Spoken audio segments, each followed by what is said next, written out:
bông phơ em play đi vào hả nó lại bên này ha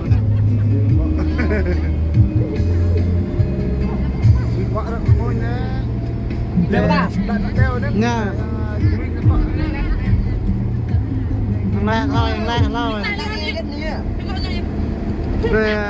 về bậc gạc nó nghe 30 nghe ta hai chít chít lê là tuyệt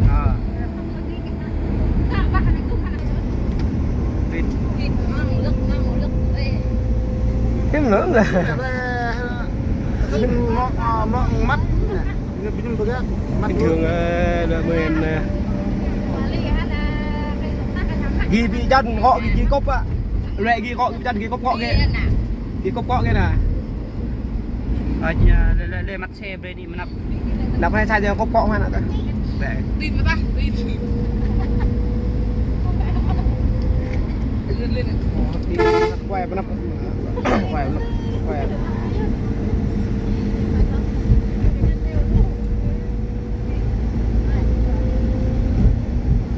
đều chơi ra nên tay hấp dẫn đều block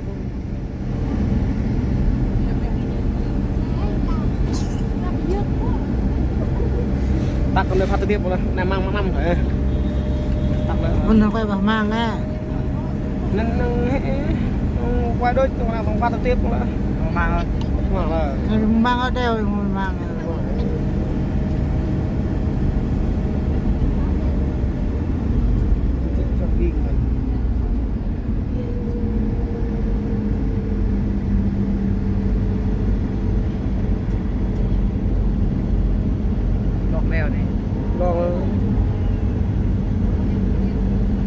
đi này đem tơ đó thì là đây đi đây dạ có khi nào có vài tơ là bên này cứ đem tơ đi trên ta rồi tôi biết có giặc cái hả vậy là giặc đang tập cái con này đi của ham rồi đi mua xe ta lại đi hồi sau giặc không đi ta nhà cái kia xe bọc và giặc hạt vặt vô cái hình đây ra đi xe ta từng đây đi ta nên là nào bà vô bên em bảo là và hai giờ đó 2 giờ nào 2 giờ là cái nhà bên tầng ngoài 3 giờ đời vậy giờ 2 giờ ta đây đi chơi nim nó đi vào tại là gần hôm mới ta đi vào hôm mà gần cái nhún ta đi nim lại hảแต่ก่อนหน้านั้นกันhôm ta đi vào chỉ tao đi 60 70 vậy 60 70 từ ta đây ta đi trên tao ấy theo thao nhà cho là thao nhà cho đi thao nhà cho nên đi block người tệ cho nó tệ em bơ đây tắc là rồi tắc là bị đất này em làm lúc hết đeo quay lúc đeo như tôi lô nị bao nhiêu lô bao nhiêu là bao nhiêu lại là 128 đồng 128 này cái từng cái này đây quay vào tim đi coi ram như tầm ghi ram 10 ghi 8 ghi ram 8 ghi này phải ram tam à kho thay ram tam bao nhiêu 128 ghi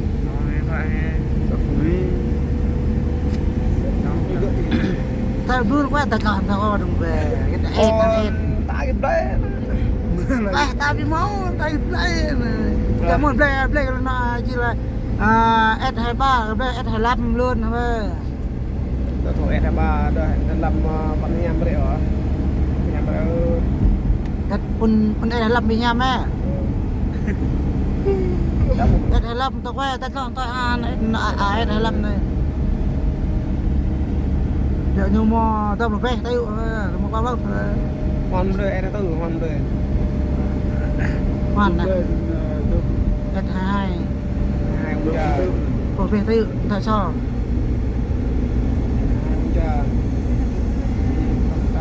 nó tại nhiều vào đâu để nhiều mua điện không vậy yes điện pin lớn này được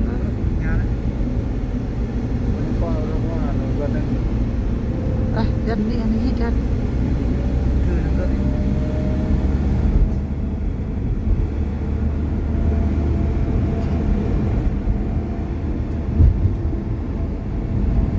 gần nên gần qua ra cái gì vậy tao ấy Karena kan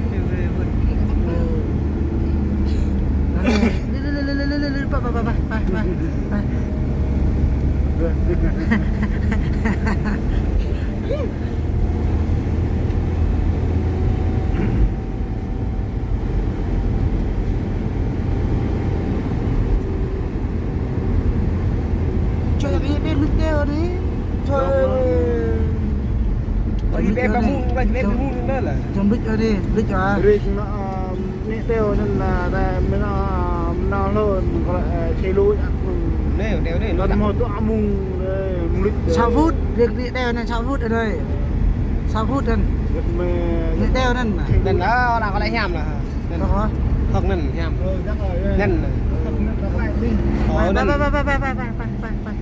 rồi chú ơi nên nó nhầm một lần người đẹp lắm nhầm nên năm đẹp tao coi tao năm có chụp ao bê ghép được bê có chụp bê rồi hả có chụp ao có chụp bê nè có chụp hít một bưng em đeo không lên không lên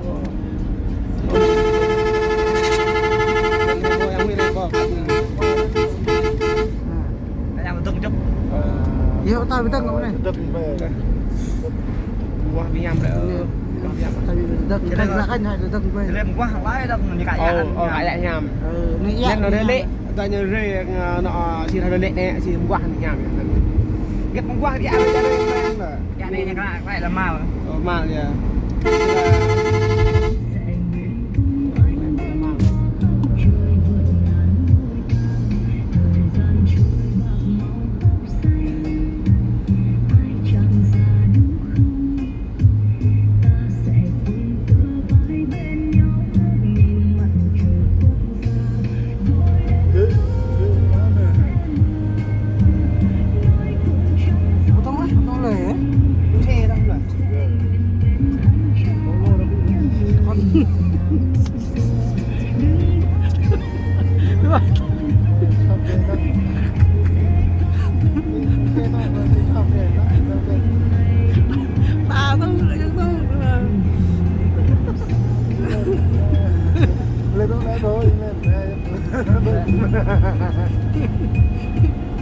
Tôi có thơm hoa tôi có thơm bằng rất là mắt cơ thơm mình. Bông pha ra tôi có thơm mà.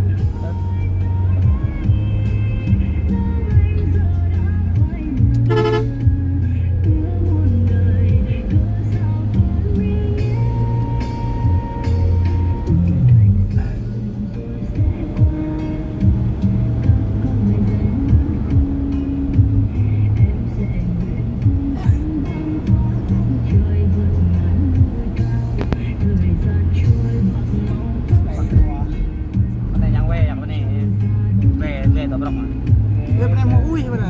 Hả? Bên em mau ui bro vậy nè. Bên em hoa nó mê. Rè hòn để bây giờ mình hố này. Rè bên em hoa bên rồi. Ở đây là nó quê đây nè.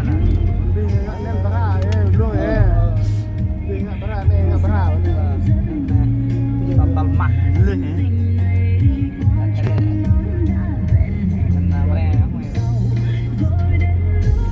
Chụp này coi như vậy được nghe.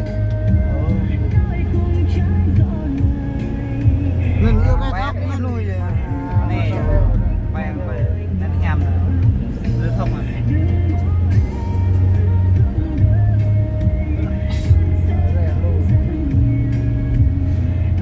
bạn nó mà mạng rồi anh em bạn em nha.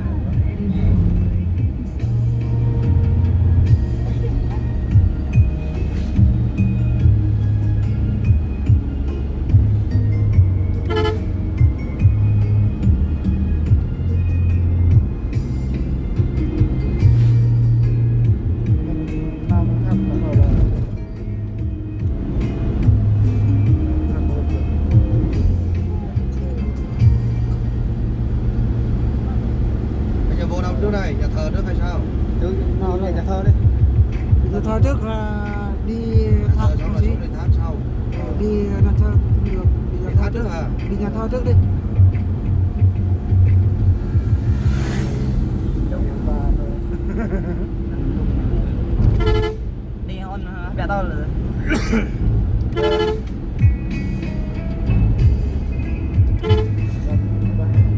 Nên nó to cái để nó là nó nặng bre nó to cái này cái nhà tắc nó cái phải nhà bà nào lại nhận Ở đây chỗ nào bán gà cái gì này kia nhỉ?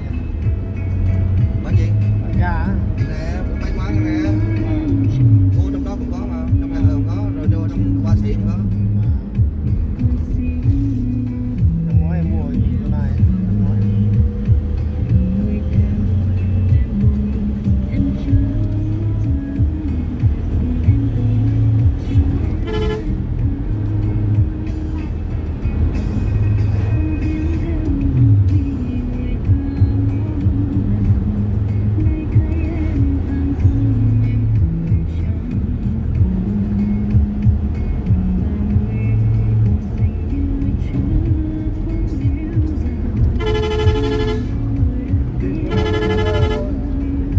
hả?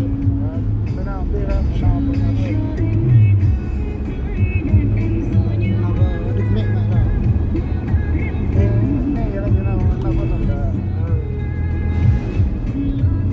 Bây giờ cô ta nào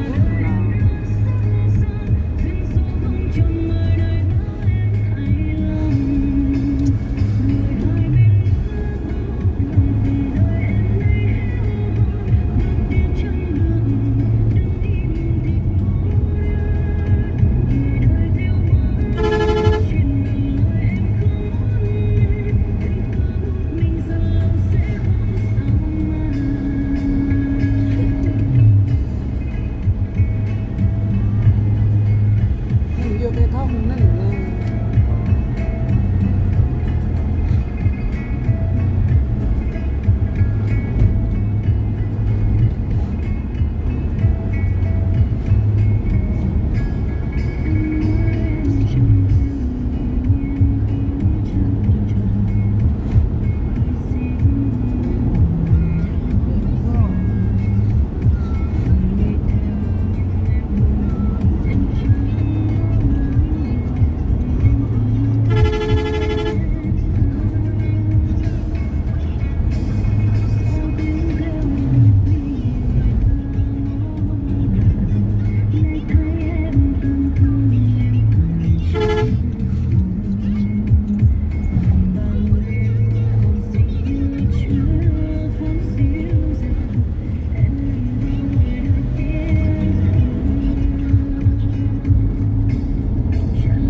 Quay rồi. Con này tôi nhắm cho quay này.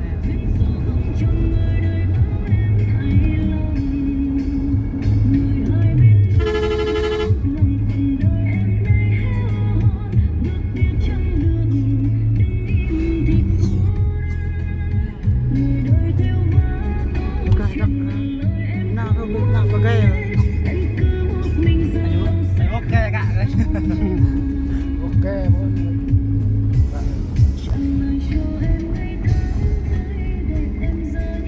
Ini akan tekan nih. Kan ini nih. hả? Nanti akan tekan nih. Ini kan dan.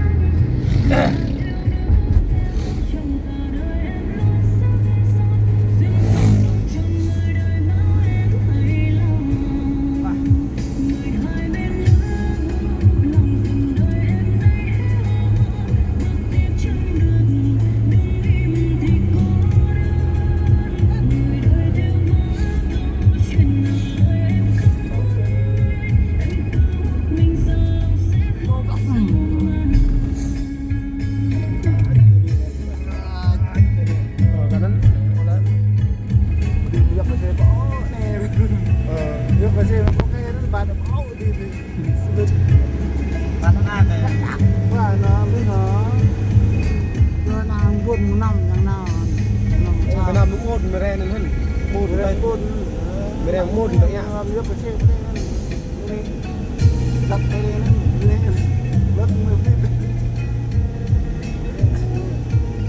bạn nên nhớ về đi uống qua là cái này là cái này là uống là em bữa rất là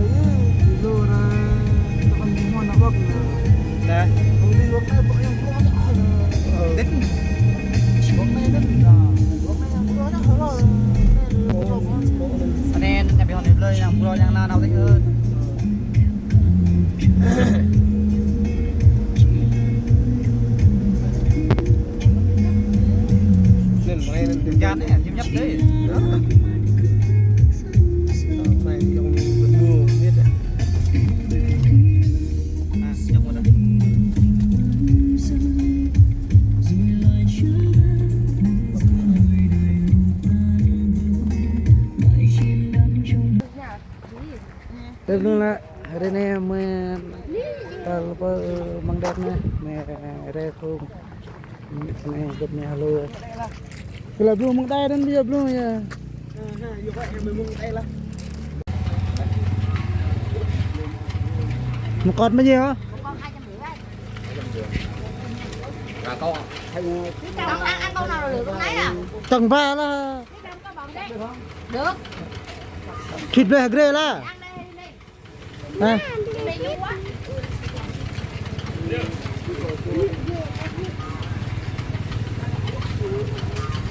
rồi về bếp ấy về nụ ra tàu mập lâu vịt của đây ngạ vịt tay lên ngã bếp tay của nhà là về vịt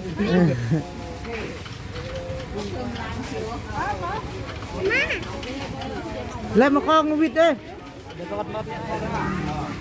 chơi lại mẹ về nụ ăn là kịp về được ăn gì á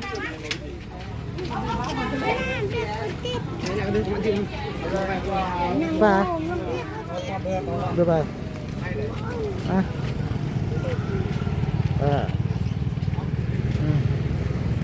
và cái nhiều nó về là hay là cái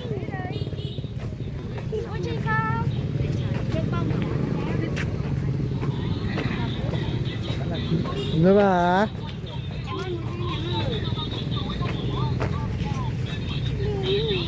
lấy cái hàn cái này một cái bao nhiêu đây 20 ạ.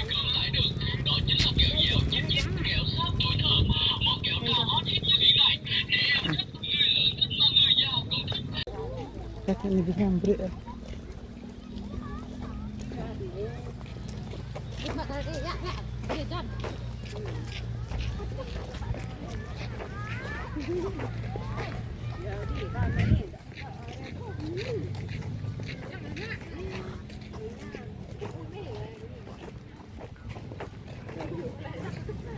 Bapak đã được mẹ với bố hẳn cả à bọn này bị mua chút ở bọn này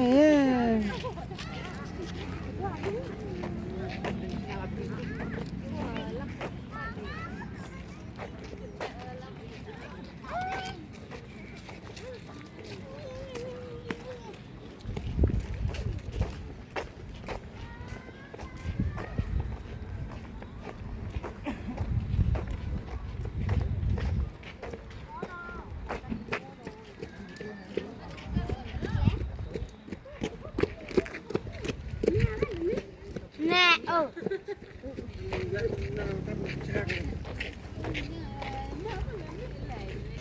ya tao cái này ủa bà mang đét nữaเลย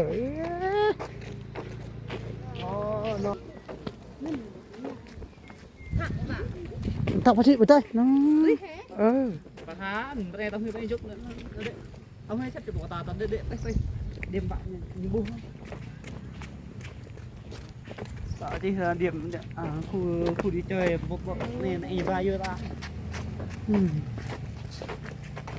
con sang giật này con ngạch với ngay giật này đây chân học anh Nó bình thường ở bên này rồi. nè được mẹ bình thường ngất em lại ham tắc cái bộ phải nhà đây lên thôi nha hắn Bộ tay nó này đỡ ấy. nè Ai đập nhau mày. chụp ở đây là em nè ghê nhá nè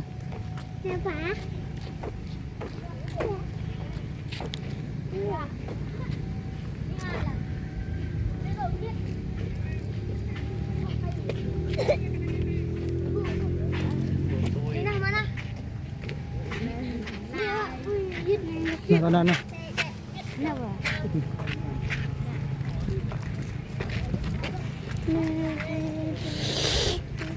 cái này mua giờ giật với nhà chụp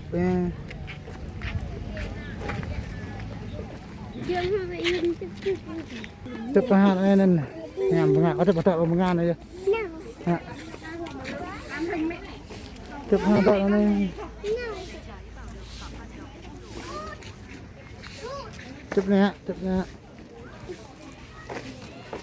Mẹ đi đi nè.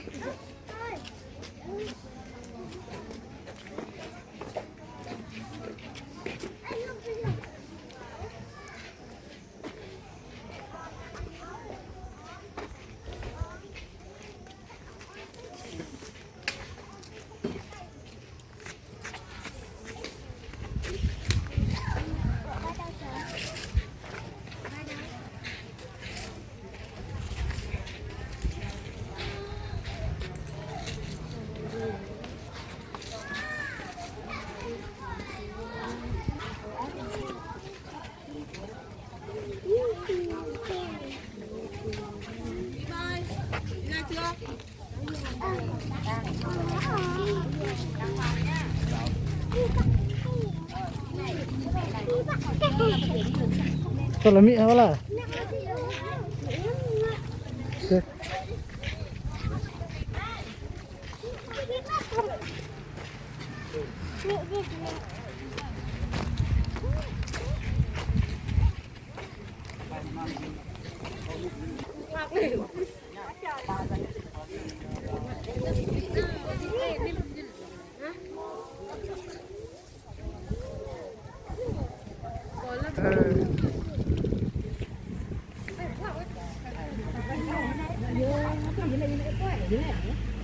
lên đây vậy lên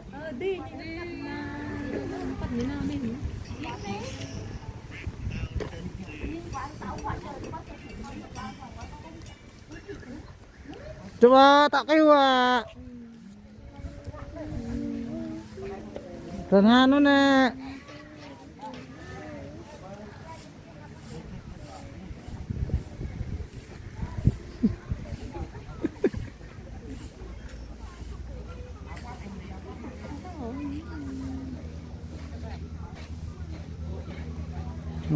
quay khởi dụng cái ngọ hay là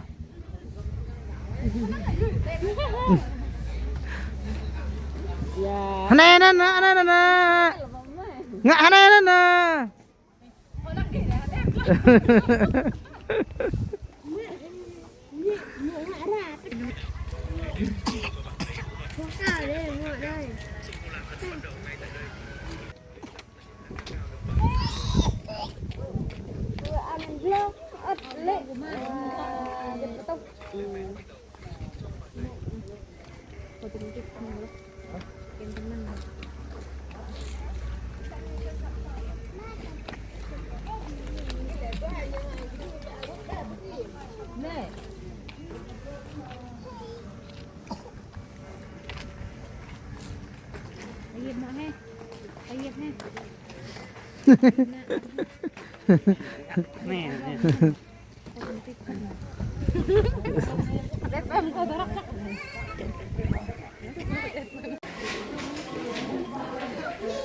này nè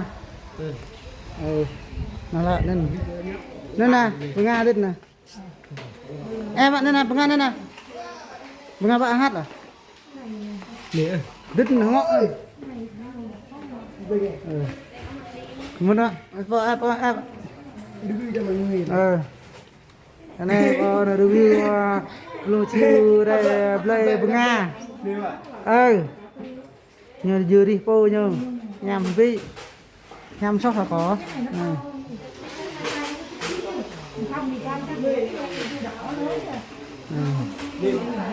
nhằm lại han à han nhằm đã có em là nó có căn po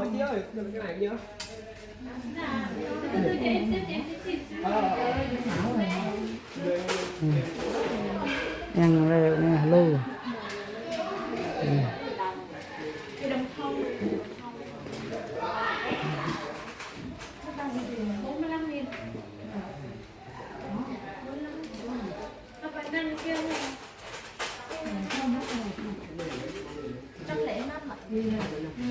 Hạt mà bầu cũng 105. Em 2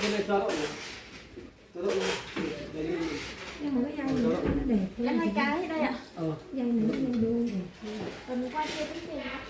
đây nè belum siu nyo blay jeng penga nyong lek tak bên này nyo nên nè belum siu nó tak bên này nyo đây là Đức Chúa Giêsu. Đấy. Thần tượng rất đẹp luôn, hoa các kiểu rồi con lười giật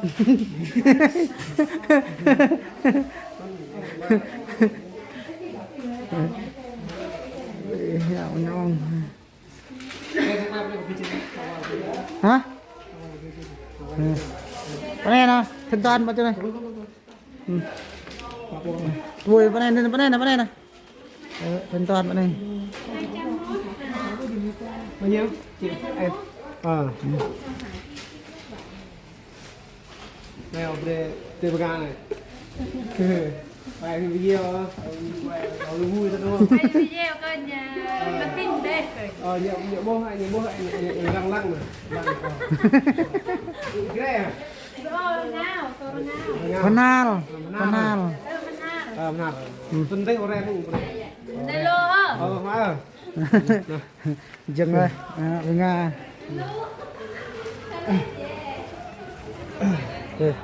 người đang đứng chỗ kia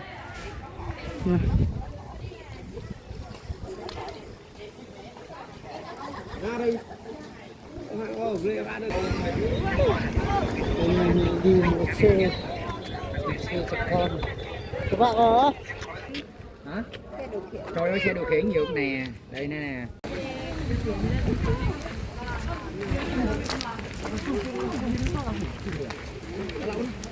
bắt vào bộ màn mà cái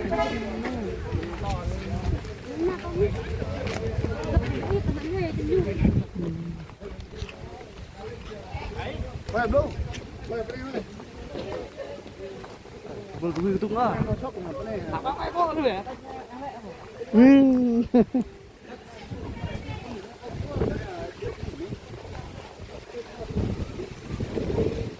nè ấp đấy để phát qua đây vào đây là đẹp hả đẹp này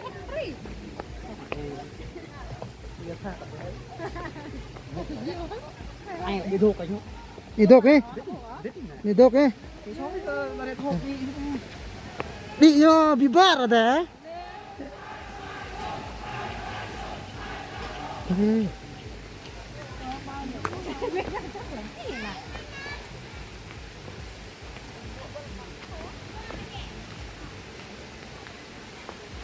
ở nhà nó đặt đi để bắt quay đẹp nó đi làm đấy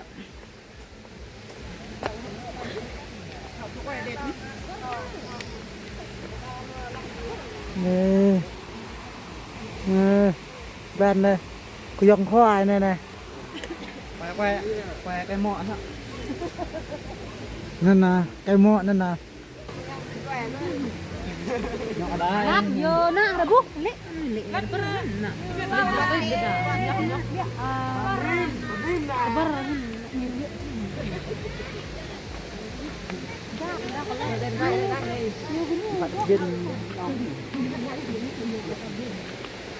mặt dân nó đi giặc là dân tao đi mà dạ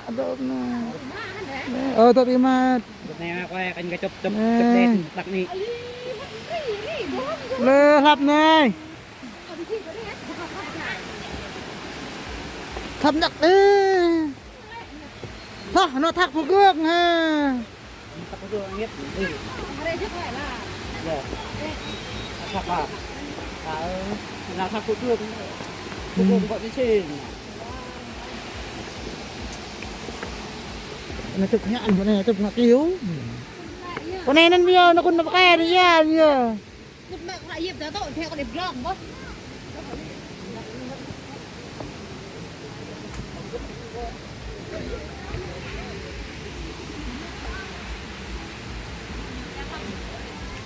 yeah.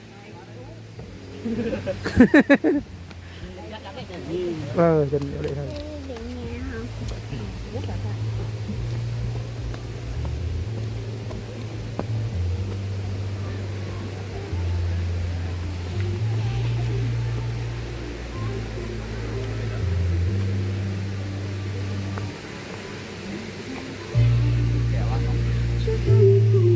Rạm lên Phạm ơi.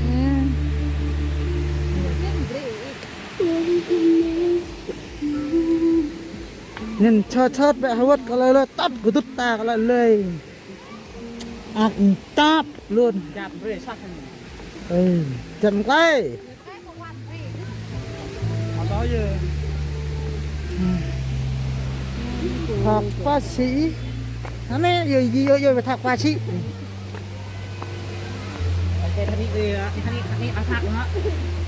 đi đốt ấy đốt đây thế này mà thuộc thạc bác sĩ đọc mời dòng tôi mà hello đây cái drama dịch lại đây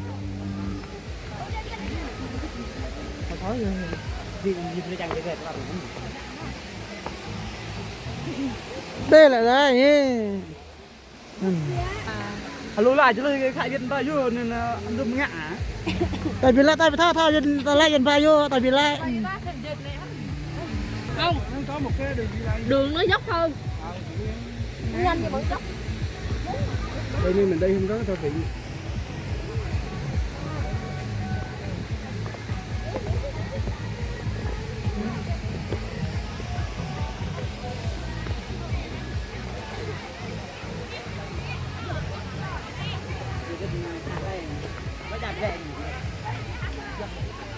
ngồi nhặt vào đây ngồi thằng quay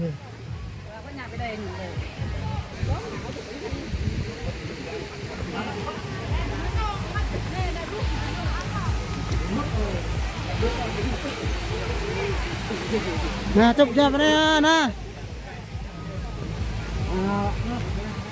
quay rặng cái nhặt mua phải là mình đúng rồi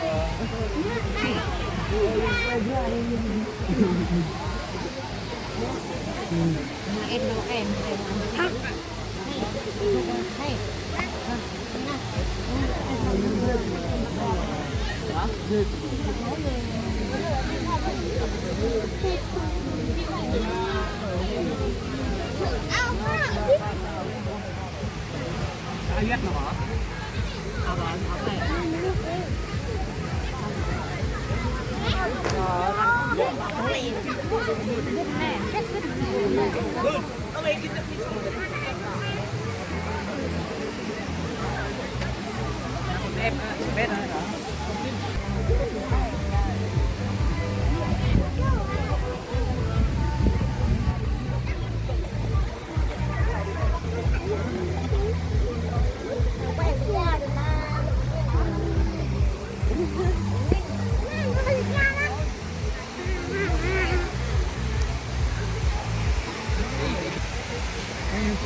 người ấp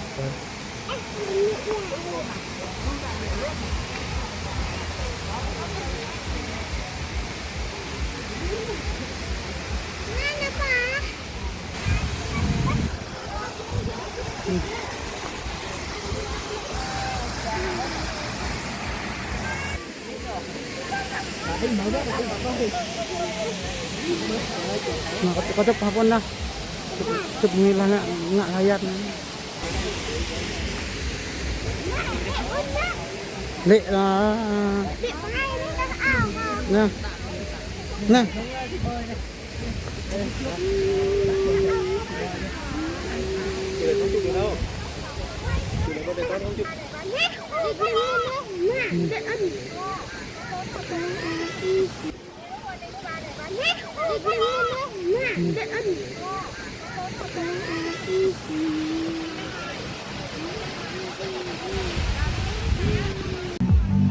vài tí cho nó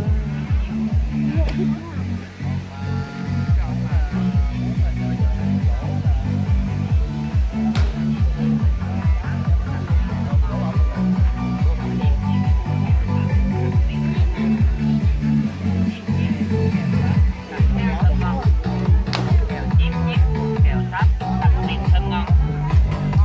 Ghiền Mì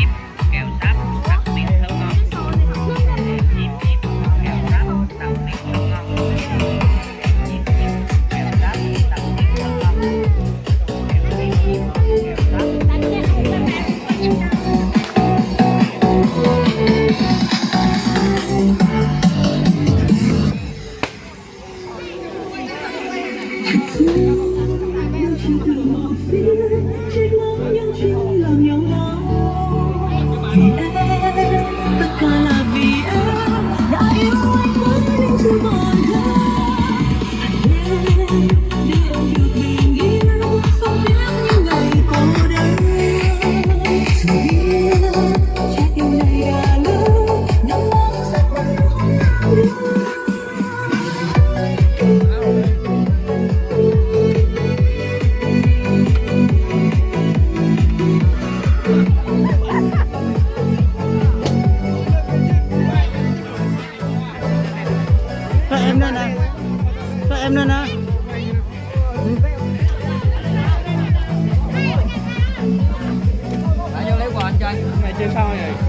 Mã vô nào có hình để mà trúng thưởng nè. Mặt cười là chặt, còn vô trúng thưởng 30.000 một rổ, 2 rổ 50.000. Mà một rổ bao nhiêu? 30.000 một rổ. 2 rổ 50. Đúng rồi. Có là trẻ Nghĩa là dở rồi. 2 rổ 50.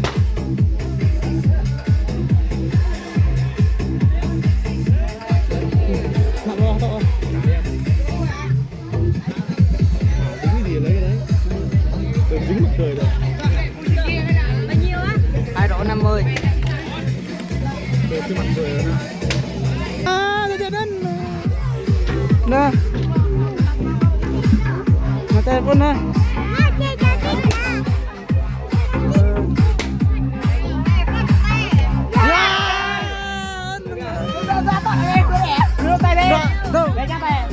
Đồng tọ ta, đồng tọ ở. Kita nói được đồng tọ ở. Hả? Như đang qua tọ hả? Léo nè. Nè còn 10.000 đâu. Lên cái gì. Nè đưa 100 ạ. Là Còn 2 ngày à? Đem tay ở đây, ở đây. Đem tay ở đây.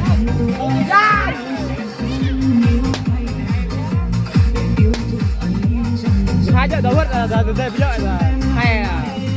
Mak cái là ăn rồi. Để cho họ thôi.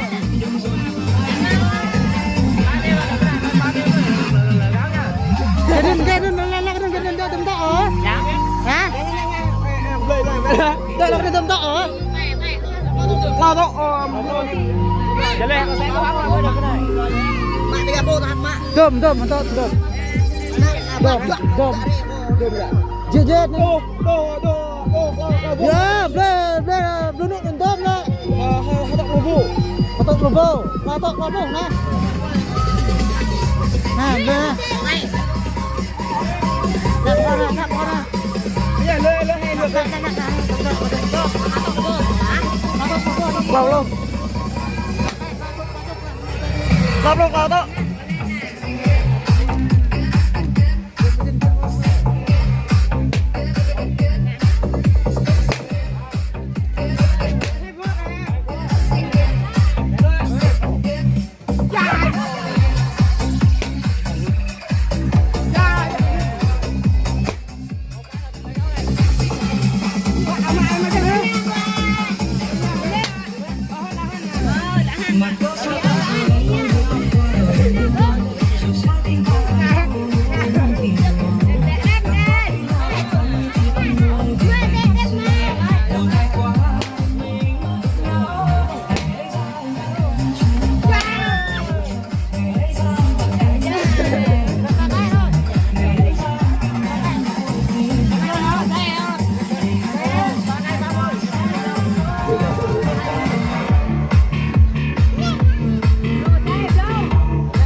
Nak tu rehun kah?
Nè, nó bốc một cái nhà tớ vậy. Nè, tớ tớ ha. Tớ tớ ha bala. Tớ quá. Tunggu.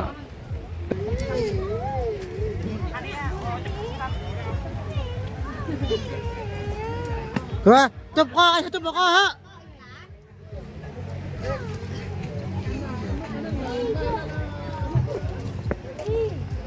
Blue hạn đi quá lát đâu có kiểu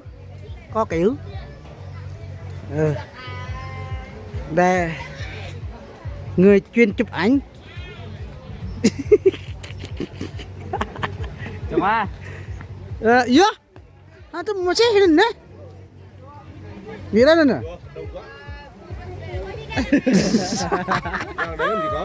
hả đang đây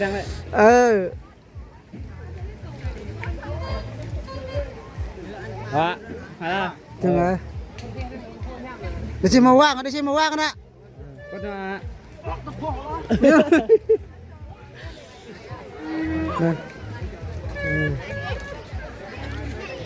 Rồi, Blue Shield đang chụp ảnh con ngựa vàng rất đẹp trai luôn nha, ga lăng đấy, rất đẹp trai hoành tráng đây này, mọi người đi rất là đông luôn đây, ok, con ngựa bay thêm vâng là viên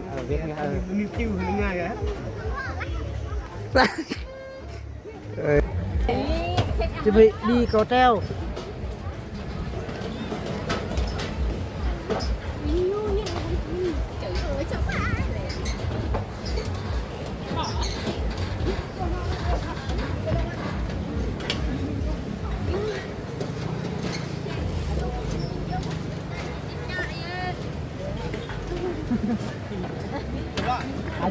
Nga ai mà lắc thế đi như thế lắc mới nó mới vui chứ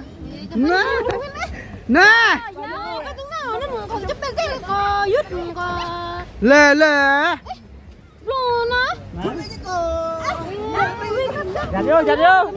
dạ vô bên này là cấp trời mưa rồi đây rất là mát luôn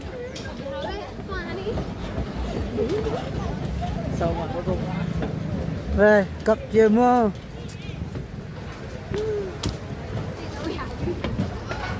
anh Linh là đi trước nè chào anh Blue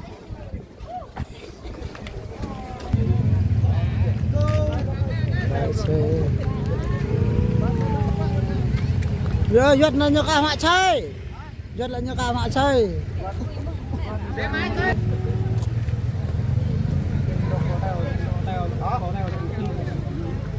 chữa chạy nó chờ phải được